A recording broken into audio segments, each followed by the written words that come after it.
1/2 cup கோதுமை மாவு எடுத்திருக்கேன். 1 கப் மைதா மாவு எடுத்திருக்கேன்.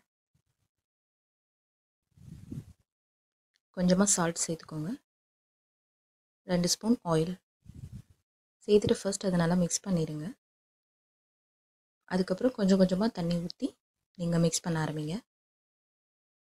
இப்போ சப்பாத்தி மாவு ரெடி பண்ணியாச்சு. நீங்கள் சப்பாத்தி பட்டர் யூஸ் பண்ணுங்கள், இல்லை கீ ஆயில் எது வேணால் நீங்கள் யூஸ் பண்ணலாம்.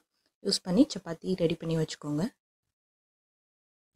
இப்போ ஸ்டஃப் ரெடி பண்ணிடலாம். அதில் வைக்க 2லேருந்து 3 ஸ்பூன் ஆயில் சேர்த்துக்கோங்க.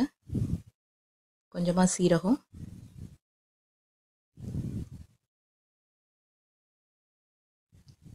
இஞ்சி பூண்டு நான் பொடி பொடியாக கட் பண்ணி வச்சுருக்கேன். இல்லை நீங்கள் பேஸ்ட்டு கூட ஆட் பண்ணிக்கலாம்.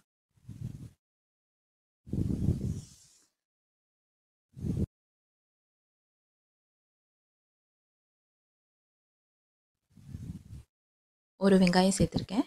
ஒரு க்ரீன் சில்லி சேர்த்துக்கோங்க பொடியாக. நல்லா வதக்கிடுங்க.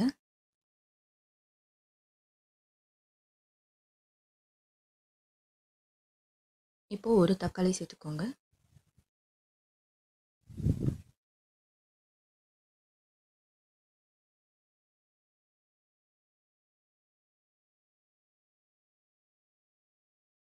நான் 1/2 கேப்சிகம் சேர்த்துருக்கேன்.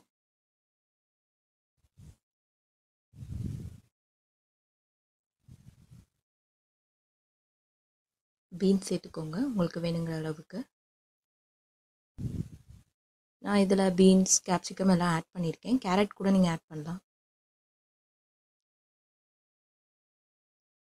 இப்போ நான் ஆல்ரெடி வேக வச்சு எடுத்திருக்கேன். உருளைக்கிழங்கு 2 சேர்த்துருக்கேன். நல்லா மிக்ஸ் பண்ணி விட்டுருங்க. மிளகாத்தூள் 1 ஸ்பூன் சேர்த்துருக்கேன். மல்லித்தூள் 1 ஸ்பூன்,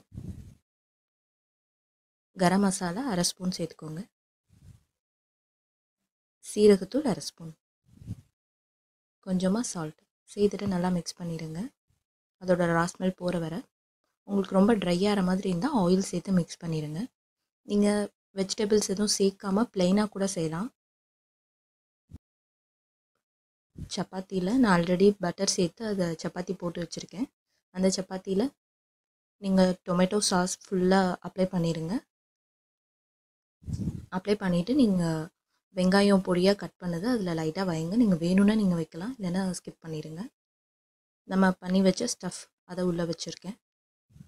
ஃபஸ்ட் நீங்கள் எங்கள் பாட்டமில் ஃபோல்ட் பண்ணிடுங்க. அதுக்கப்புறம் உங்கள் சைட்ஸை ஃபோல்ட் பண்ணுங்கள்.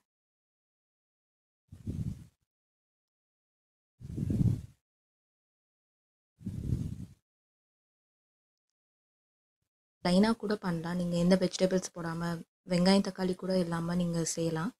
ப்ளைனாக இஞ்சி பூண்டு போட்டுட்டு நீங்கள் டேரெக்டாக உருளைக்கிழங்கு இது பண்ணிவிட்டு மசாலா சேர்த்துட்டு அப்படியே கூட நீங்கள் ஸ்டஃப் ரெடி பண்ணலாம். இல்லை நீங்கள் வெஜிடபிள்ஸ் சேர்க்கணுன்னா நீங்கள் எக்ஸ்ட்ராவாக நான் இது பீன்ஸும் கேப்சிகம் மட்டும்தான் சேர்த்துருக்கேன். நீங்கள் கேரட்டும் சேர்த்து கூட பண்ணலாம். இந்த வீடியோ உங்களுக்கு பிடிச்சிருந்தா உங்கள் ஃப்ரெண்ட்ஸுக்கும் ஷேர் பண்ணுங்கள். தேங்க்யூ.